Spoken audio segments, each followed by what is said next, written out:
Jika kalian akan mengikuti tes PPPK tahun 2025, kalian mesti mengetahui dan familiar dengan beberapa tipe soal prediksi yang pasti akan muncul di tes PPPK tahun 2025 ini. Oke teman-teman, jadi kali ini kita akan menjawab dua soal lagi, yaitu di soal nomor 17 dan di soal nomor 18. Oke teman-teman semua, jadi mari kita langsung lanjut saja di soal yang pertama. Jadi, layanan operasional yang baru saja selesai dilaksanakan mengalami penurunan kepuasan pelanggan. Apa langkah evaluasi yang paling efektif? Oke, jadi di sini masalahnya ialah terjadi penurunan kepuasan oleh pelanggan. Nah, kira-kira apa langkah evaluasi yang paling tepat serta efektif untuk dilakukan gitu ya, teman-teman. Seperti biasa, di sini ada 5 pilihan jawaban ya, teman-teman. Mari kita langsung lanjut saja untuk menyeleksi pilihan-pilihan jawaban yang ada. Oke, yang bagian A, mengganti seluruh sistem operasional. Nah, yang bagian A ini itu ketika dilakukan tanpa analisis yang tepat itu dapat mengakibatkan adanya biaya yang tinggi. Kemudian belum tentu juga bisa menyelesaikan masalah ya.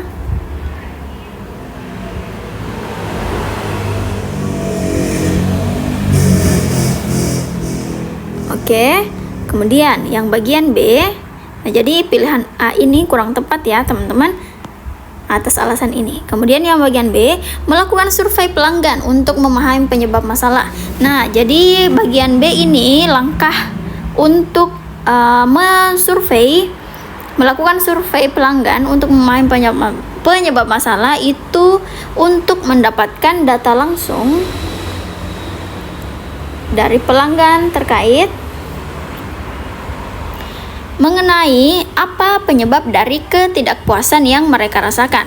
Tentu survei ini akan memberikan wawasan yang berbasis fakta dan justru spesifik, sehingga sebagai seorang manajer atau penata layanan operasional kita dapat mengambil langkah perbaikan yang tepat karena sesuai dengan penyebab masalah dari penurunan kepuasan yang dirasakan pelanggan. Jadi yang bagian B ini bisa kita jadikan sebagai pilihan jawaban yang benar. Kemudian yang bagian C, meningkatkan anggaran tanpa mengevaluasi hasil layanan. Jadi yang bagian C ini hanya akan membuang sumber daya ya teman-teman. Membuang sumber daya. Karena kita meningkatkan anggaran tanpa melakukan evaluasi. Jadi kita tidak tahu apa penyebab penurunan kepuasan, tapi kita terus saja meningkatkan anggaran, sehingga bagian C ini belum tentu menyelesaikan masalah juga dan justru akan membuang sumber daya berupa materi kayak gitu. Sehingga bagian C juga kurang tepat ya teman-teman. Nah, bagian D, mengabaikan hasil survei karena sifatnya subjektif. Nah, yang bagian D juga ini kurang tepat ya teman-teman, karena justru mengabaikan survei itu akan memperburuk situasi karena akar masalah yang tidak teridentifikasi.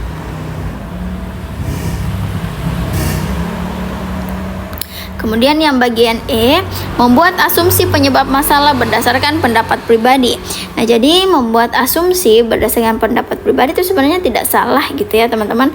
Tapi pendapat pribadi ini perlu didukung oleh data-data, sehingga asumsi dari penyebab masalah yang menyebabkan penurunan kepuasan ini itu jelas, sehingga kita bisa menemukan dan melakukan solusi yang lebih tepat gitu ya teman-teman. Jadi pilihan E ini juga kurang tepat, sehingga pilihan jawaban yang paling benar ialah bagian B, yaitu melakukan survei pelanggan untuk memahami penyebab dari masalah yang ada.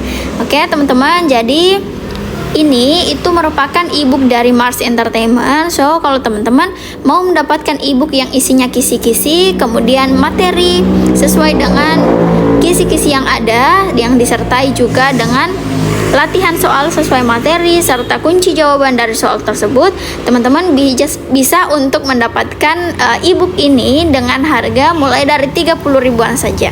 So, teman-teman silahkan hubungi admin kami atau kunjungi atau akses link yang sudah kami cantumkan di video ini. Oke, teman-teman, mari kita lanjut ke soal berikutnya. Nah, yang nomor 18, sebelum pelaksanaan layanan operasional, ditemukan bahwa beberapa anggota tim tidak memahami tugasnya. Apa tindakan manajer untuk memastikan keberhasilan program? Oke, teman-teman, jadi di sini kita paham ya maksud dari soalnya, bahwasanya ada anggota tim. Tunggu sebentar.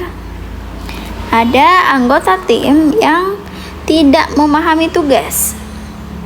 Sebagai seorang manajer, tindakan apa yang dilakukan agar dapat memastikan keberhasilan program yang akan dilaksanakan? Oke, teman-teman. Nah, seperti biasa di sini ada 5 pilihan jawaban ya, teman-teman. Jadi yang bagian A, melibatkan anggota baru tanpa pelatihan. Nah, yang bagian A ini pilihannya kurang tepat ya, teman-teman, karena dengan adanya anggota baru tentu mereka membutuhkan yang namanya waktu atau proses adaptasi.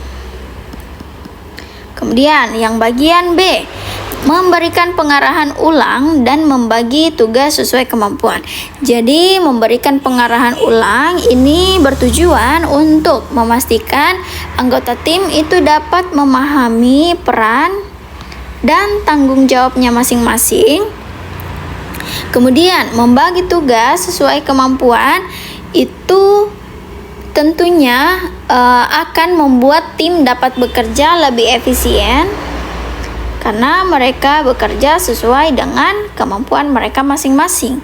Jadi program ini insya Allah akan berjalan sesuai dengan rencana gitu ya, teman-teman. Jadi pilihan B ini bisa ditandai sebagai pilihan jawaban yang benar, karena pilihan B ini merupakan sebuah tindakan yang tidak mengeluarkan biaya gitu ya, teman-teman, dan tentunya bisa memastikan tindakan pengarahan ulang serta membagi tugas itu merupakan tindakan untuk memastikan bahwasanya anggota tim ini bisa untuk memahami tugas dan melaksanakan tugas sesuai dengan kemampuan mereka masing-masing. Oke, kemudian di bagian C, membiarkan tim bekerja tanpa intervensi. Jadi yang bagian C, membiarkan tim bekerja tanpa intervensi itu justru akan memperbesar risiko kegagalan gitu ya, teman-teman. Mengapa demikian? Karena jelas-jelas kita sudah mengetahui bahwa ada anggota tim yang tidak memahami tugasnya, tapi kita tidak memberikan solusi apapun dan membiarkan mereka tetap bekerja tanpa intervensi apapun atau tanpa tindakan apapun kayak gitu. Kemudian yang bagian D, mengganti seluruh tim dengan tenaga yang lebih berpengalaman. Jadi yang bagian D ini justru merupakan langkah yang ekstrem, tidak efisien, dan justru akan menghambat proses gitu ya, teman-teman. Meskipun mereka tenaga kerja yang berpengalaman, tapi tentunya mereka tetap terhitung sebagai anggota baru yang memerlukan waktu atau proses adaptasi, sehingga pilihan jawaban D ini juga kurang tepat. Bagian E, menunda pelaksanaan tanpa solusi juga akan menurunkan produktivitas dan kredibilitas tim, sehingga pilihan E juga kurang tepat gitu ya, teman-teman. Jadi pilihan jawaban yang sekiranya paling tepat dan memungkinkan ialah memberikan pengarahan ulang dan membagi tugas sesuai kemampuan. Oke, teman-teman, jadi kalian yang baru menemukan channel ini jangan lupa untuk menonton video-video kami sebelumnya agar teman-teman bisa lebih paham lagi seperti apa prediksi soal yang sekiranya akan muncul di tes PPPK tahun 2025, khususnya bagi kalian yang memilih formasi penata layanan operasional. Oke, teman-teman semua, sampai jumpa di video berikutnya.